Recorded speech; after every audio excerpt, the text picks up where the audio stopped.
America. Personal Conversations with Dennis Wholley is made possible by Volkswagen, who brings you the new V6 Passat Touring Sedan. Volkswagen, committed to recharging the human spirit. When we talk about male power, what are we talking about? Usually people, when they think about male power, they think about all the men who are legislators, all the men who are the heads of corporations, and they think men have all the power.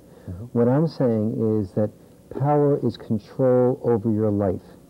And if you feel obligated from when you're a boy to get a job that earns more, even if you don't like it as much, and then you end up dying sooner, I'm saying to men, that's not control over your own life. I'm saying to men that if we said to a woman, you know, why don't you have influence over 14 children? Have 14 children, then you'll have more influence, you'll have more power.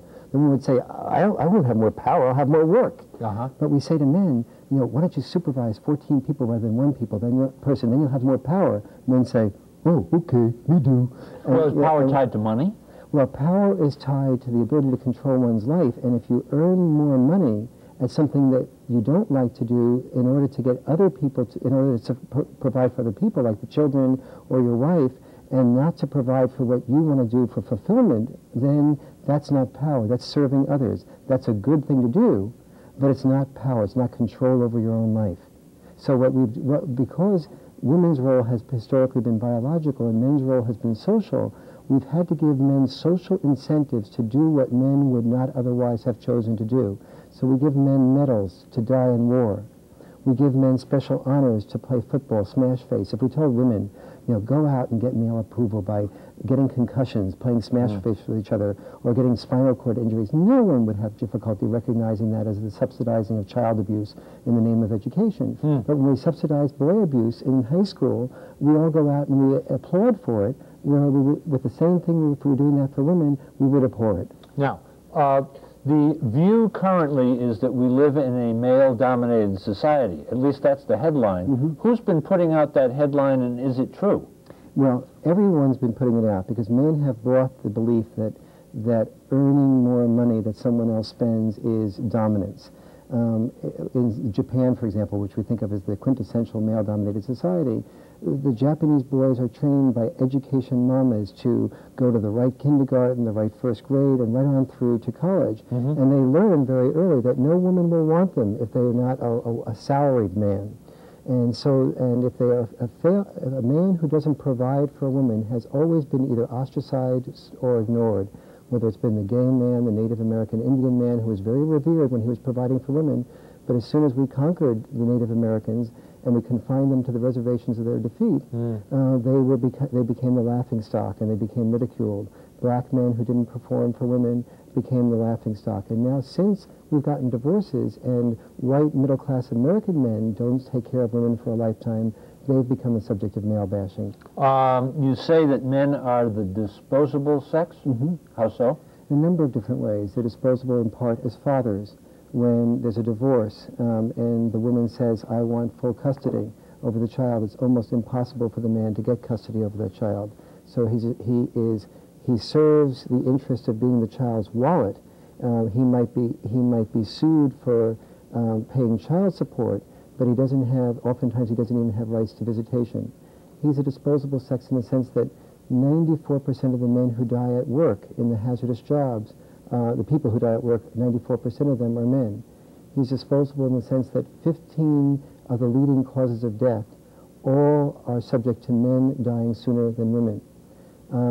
In 1920, I was fascinated to know that in 1920, men used to only die 1 year sooner than women do. In 1990, we die 7 years sooner. Hold on that note if you would. Dr. Warren Farrell is our guest, and he's been around this business of men's movements and women's movements for a long time now. Back 20 years ago, he was in the forefront with one book, a new book now, called The Myth of Male Power. There it is on the screen right now. We're going to continue our conversation about the roles of men and women, and this is America.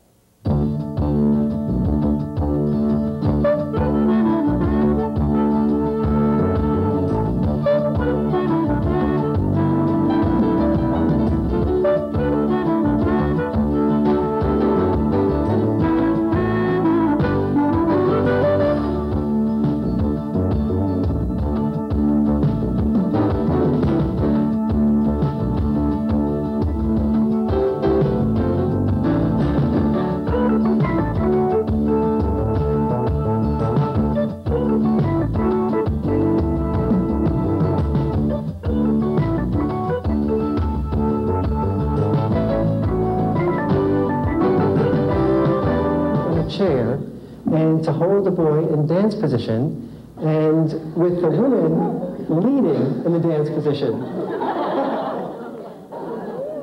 And have the women stand on the chair and experience what it's like to be in a more powerful position, in a stand-up position. And men often say, you know, well, gee, I found myself feeling more overpowered.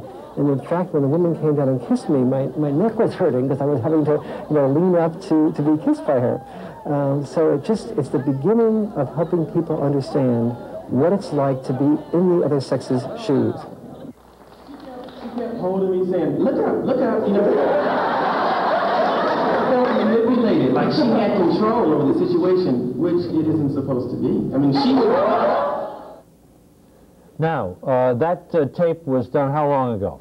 That tape was done, I guess, about 8 or 9 years ago on Real People. Okay, so you were talking about reversal of roles? One of my main goals is to get the sexes to understand each other by getting them to walk a mile emotionally in the other sex's moccasins. Okay. So I have every man in my workshops try to understand issues like sexual harassment, for example, by having every man not only put through a beauty contest in which the women are the judges and the men are the judgees, but every man, of course, in that beauty contest loses, gets rejected, except for the winner.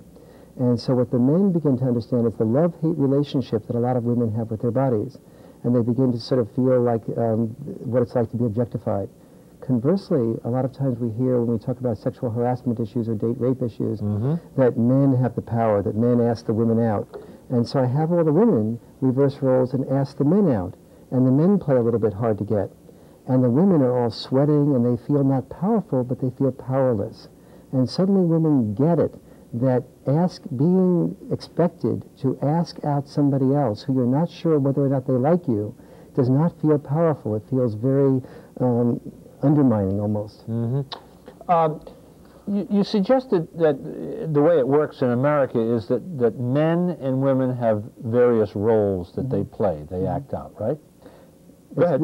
They still do, even though we pretend not to. For example, it's very rare that a woman will feel comfortable marrying a man who's earning considerably less than she does. If she meets a warm, tender, open, loving guy who's reading "I'm okay, you're okay" on the unemployment line, or driving a cab, and he's single, but he has a master's degree in anthropology and is a fascinating person. When I've taken cabs with feminists even, and we've met men like that, never have I seen a feminist ask that man for his phone number, even if he's single, even if he's a fascinating person to talk with. She sees him as invisible in terms of eligible for love. So what you're suggesting is that the primary consideration of a woman in evaluating a man is that they are a success. Is that correct? Yes. Well, yes. Or at least on the way to becoming a success? Yes, that's a prerequisite. Now, it's not the only thing she wants. Every woman wants a man who's sensitive, who listens, who has common values, who has a sense of humor, who has warmth and all those things. And many women have turned down men who are very successful, who have very few of those things. But by and large, the medical doctor has a lot more of what I call the slack factor from a woman. If a medical doctor acts a little bit arrogant or overbearing or authoritarian, and the woman is going out with him, he'll give him a lot more leeway than she will, say, a man who's a grocery store checkout clerk, or a man who is, but yet very, or a cab driver, or somebody who is an elementary school teacher even. You have said that in things like war, suicide, the death professions, and I want you to talk about that, health issues, longevity, and net worth, men are all on the bottom. Yes, that's what I call men's glass cellars.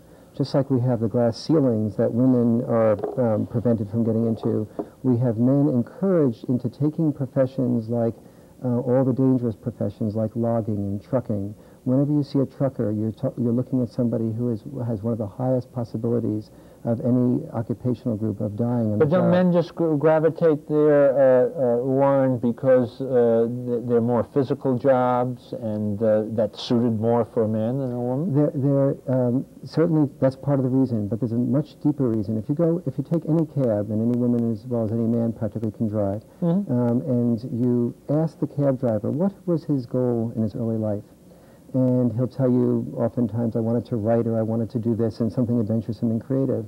And then you say, well, what led you to driving a cab? He'll usually say something like, well, I got married, and I had a couple of children, and this job didn't go quite so well, and so I took this job, and how many hours a week are you working? 50, 60 hours a week? And this is a job that either sex could do. But isn't it fairly new that in a situation where there are more working mothers, that there's more of a split in people kicking in and pooling two salaries to make things work? To some degree, and that's taken some of the pressure off of some men. But basically speaking, once men and women have children together, men still produce over 80% of the household income. One of the reasons that men do such a small percentage of the housework and child care is because they do only 25–30% of the housework and child care, but in part is because they're working many more hours outside the home, just as women are working many more hours inside the home. When we add all those things together, we have men on the average working 61 hours per week outside and inside the home together, women working 56 hours per week outside and inside the home. So the image that we have of the sort of the deadbeat dad that comes home and does nothing, it misses the point that on the average, the full-time working man works much more outside the home than even the full-time working woman. And overall, especially when they have young children, the man is much more likely still to work outside the home. So you're saying, contrary to the messages that have been coming our way for the last 10, 15, 20 years, you're saying it's the men who are oppressed. Yes? Well, I'm saying that neither sex has been oppressed. I'm saying that both sexes historically were not oppressed by anybody. Both sexes historically were much more enslaved to the real dominant group. And the real dominant group was not a person, it was the needs of survival. For thousands of years, women were told, women, you will be ostracized if you don't risk your life bearing children and spend your life raising children. Men were told, you will be ostracized if you don't take on a woman and children, marry her, and raise the money. So women were told, raise children, men were told, raise money. That's both sexes slated into roles. Neither sex had power, both sexes had roles. Both sexes had obligations. Power is when you have the ability to control your life, not when you do what you're programmed to do. All that having been said, what would you like to see changed? I'd like to see a lot of things change. One is I'd like to see a man and a woman sit down. First of all, even as, let's say they have the option of starting this when they're dating. I'd like to talk to men about when you and a woman sit down and it's the first date, and the check comes, and she disappears to the ladies' room. Understand that that's the clearest single message.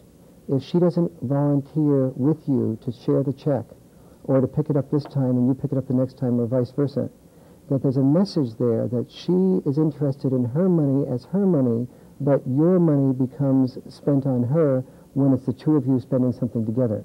In other words, she's expecting feels entitled to you taking care of her. So what do you want the man to do? I want the man to have this internal security, to be willing to lose that woman's affection by asking her to either share or to say, can I pick up the check this time and maybe you can pick it up next time? And so that he's saying right from the outset that I don't want to be subsidizing you to have three options: the option of being full-time involved with the children, the option of being involved with the home, or the option of doing some combination of both. Well, if we get married and we have children, I have three different options. Option one is work full-time, option two is work full-time, and option three is work full-time. And a lot of men, once there are children that occur, they start saying to themselves, okay, I have to earn the money. And I'm saying men cannot expect women to hear what men do not say.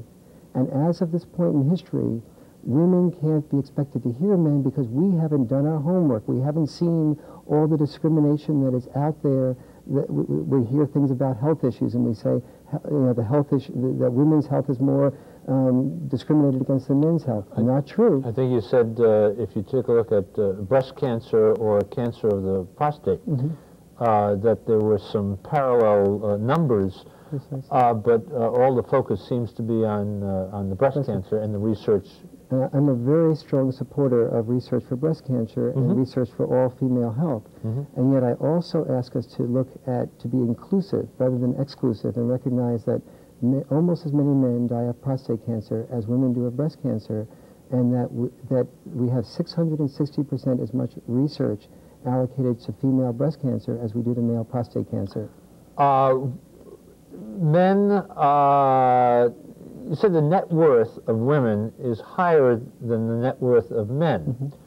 I gather that's tied in with the longevity factor, huh? No, it's actually tied in with the fact that men have more spending obligations. So men do have higher gross incomes as a result of working more hours and a bunch of other things. All right. But men, for example, a man and a woman get divorced, let's say, and a man is much more likely to be paying money for a mortgage on a home that he doesn't live in. As a result, he also has to pay money out to rent his own apartment, let's say. He also is more likely to be paying child support, more likely to be paying alimony. Oh, I thought you were talking about the fact that women live longer and they get left a certain amount of money they're around to enjoy. That's one of the ways. Insurance? That's one of the ways through insurance, Social Security, and longevity that women do end up with. Why do women live longer than men? Well, for a number of reasons. One is it's important to know that in 1920 they only lived one more year than men did. Yes. Because that helps us understand that it's not all biological, which most people assume it is. Breech birth techniques that were developed in the 20s and 30s helped women not die as frequently in childbirth. But I think the real reason that women live so much longer than men is that since the Industrial Revolution, since 1920s and on, men have increasingly been doing the jobs outside the home that have been supplying the better homes and gardens for women, the better washing machines, the central heating, the air conditioning, the serums that cured both men's and women's health. But their jobs outside the home often brought them away from the away from the place of love, and men have often felt like the family's wallets. Are there women who are watching the show right now saying, that guy better get a grip? I mean, really, I mean, he's just off the deep end. Well, actually, a lot of women, sometimes when you first hear these things, they sort of like, this isn't so outrageous in relation to what I was when I was on the board of NOW in New York City. Yes, you were on the board. I was saying for years that men had the power, and because I didn't know these other pieces of information, I started asking myself, it's fascinating that when we compare blacks and whites, blacks die sooner than whites do, and we recognize that one of the reasons is that blacks have less power. We recognize that, and that the groups that have more power really commit more suicide. And I started to wonder, why is it that not only men commit suicide, if we have all the power, why are we also the suicide sex?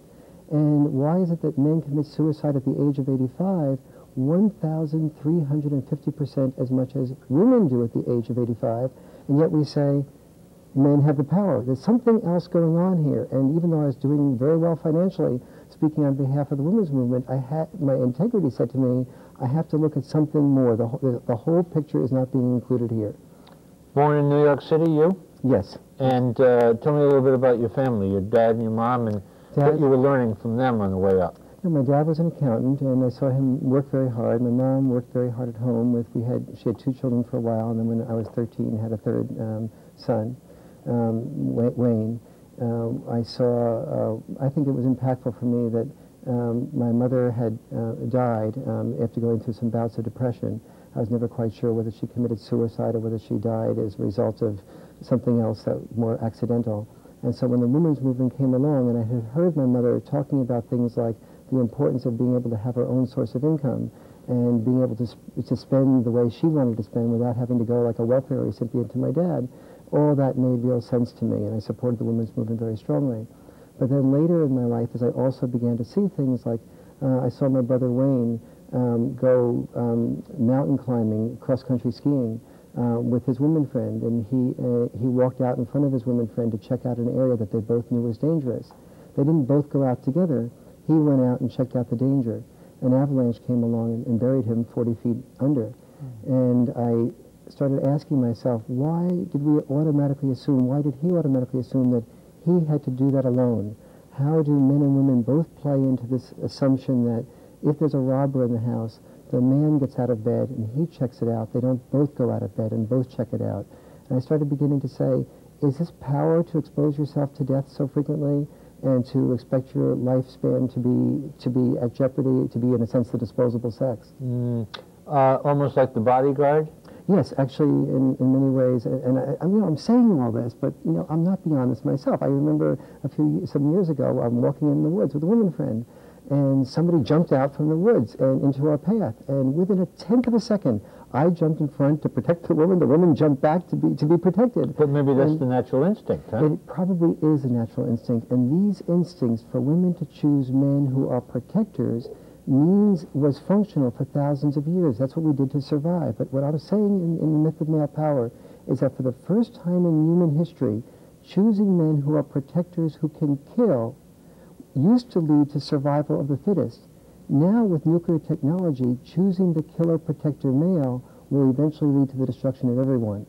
And historically speaking, choosing a man who could protect a woman was what a woman learned to call love. I'm now saying that love requires not the killer-protector male, but the nurturer-connector male.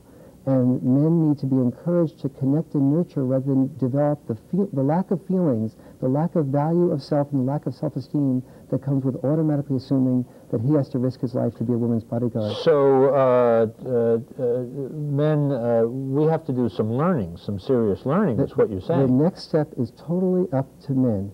We can't expect women to hear what we don't say, and we cannot, and therefore we have to do the reading. We have to be informed as to why it is that we're dying sooner of all 15 leading causes of death, and we have to have the courage to speak up to women about these issues. Schooling at NYU and UCLA, political science? Political science, yes. And then you've taught a bunch of places, political science and psychology and all. I taught at the School of Medicine at the University of California at San Diego, to Georgetown and American University here. And then back 20 years ago, you wrote Liberated Man. And then 86, Why Men Are the Way They Are, which was translated into a bazillion languages, right? Yes. All over the world. So you have been, and you've kind of slipped it in a couple of times and kind of hit it over the head one more time. In New York City, you were on the board of the National Organization of Women, right? In New York City, correct. Yeah. And so you were articulating a feminist point of view. And I still agree with every one of the original tenets of feminism, which is that, A, I want men and women to have the chance to rethink their roles rather than be in mutual straitjackets. And B, I want both sexes to have options, not obligations. And so I'm very supportive of the portions of feminism that lead to female empowerment. I'm very opposed to the portions of feminism that develop victimhood as a fine art, that encourage women to sort of think of a dirty joke as sexual harassment, and do not encourage women to sort of look at what's happening in the larger context of the workplace, that encourage women to do things that are leading to the U.S. Air Force finding recently that 27% of the women who had accused men of rape eventually acknowledged by their own accord that they had lied about that for a reason. You talk about intimacy and romance in relationships as the men see it as something they do, the women see it as something that is done to them, huh?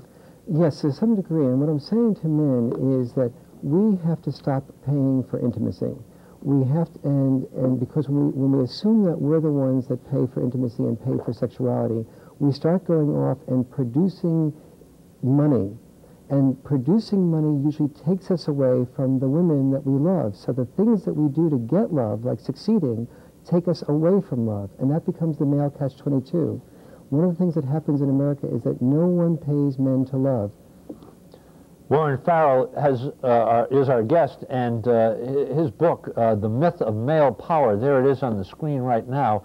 You can see it. It's going to be a big, big book because the reviews of it already have been so intriguing, inviting people to get involved in a very, very important conversation. Take a little break right now. Back on the other side for a closing comment from our guest, Dr. Warren Farrell.